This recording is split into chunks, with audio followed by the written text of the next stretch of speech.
அன்பு குழந்தையே, நீ எந்த நேரமும் குழப்பத்தில் இருப்பது எதற்காக? கஷ்டங்கள் என்பது எல்லோருக்கும் வரதானே செய்யும். நீ அதையே நினைத்து கொண்டிருந்தால் அதனுடைய பாதிப்பு அதிகமாகும் அல்லவா?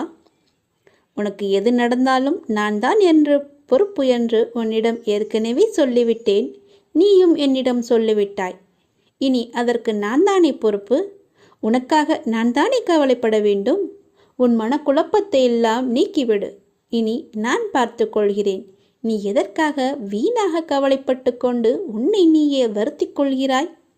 வேண்டாம், என் குழந்தை வருத்தப்படக்கூடாது. நான் பார்த்து கொள்கிறேன். என்னுடைய பாதங்களை நீங்கள் இறுக்கமாக பிடித்து கொள்ளுங்கள்.